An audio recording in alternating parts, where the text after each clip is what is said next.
అందరికీ నమస్కారం. నా పేరు ధనలక్ష్మి సామ్రాజ్యం. Guntur municipal corporation ward welfare and development సెక్రటరీగా పనిచేస్తున్నాము.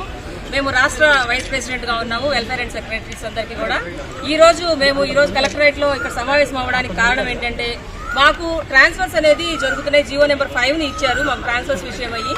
మా యొక్క ముఖ్య ఉద్దేశం ఏంటి అంటే, జీవో నెంబర్ 5 ని సవరించాలి.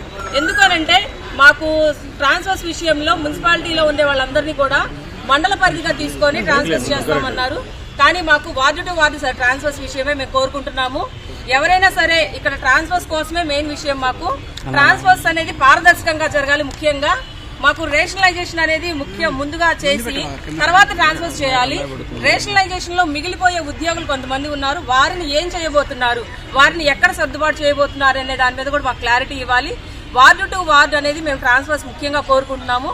మున్సిపాలిటీలో ఉండే ఉద్యోగులందరినీ కూడా వార్డు టు వార్డు ట్రాన్స్ఫర్స్ విషయంగా చేయాలి. పంచాయతీలో ఉండే వాళ్ళని కూడా వాళ్ళకి ట్రాన్స్ఫర్స్ విషయం కూడా మాకు ముందు క్లారిటీ ఇవ్వాలి. ప్రభుత్వం అనేది ఎటువంటి క్లారిటీ లేకుండా మాకు ట్రాన్స్ఫర్స్ ను ఇష్టానుసారంగా చేయడంలో మాకు చాలా ఇబ్బందికరంగా ఉంటుంది. ట్రాన్స్ఫర్స్ మేము ఎటువంటి వ్యతిరేకము కాదు. ప్రభుత్వం ఇచ్చినటువంటి ట్రాన్స్ఫర్ ని మేము సమర్థిస్తున్నాము. కాకపోతే ఆ ట్రాన్స్ఫర్స్ అనేవి పారదర్శకంగా జరగాలి, వార్డు టు వార్డు జరగాలి, మున్సిపాలిటీ టు మున్సిపాలిటీ జరగాలి అనేది అంటే చాలా కష్టతరమైన విషయం అది. కాబట్టి దాని విషయంలో ప్రభుత్వం పునరాలోచన చేసి మాకు కొంచెం స్పష్టత ఇచ్చిన తర్వాతనే ఈ ట్రాన్స్ఫర్స్ ని పారదర్శకంగా చేయాలని మేము సచివాలయ ఉద్యోగులందరి తరఫున కూడా పేరు పేరున ప్రతి ఒక్కరి తరఫున మేము ప్రభుత్వాన్ని కోరుకుంటున్నాము.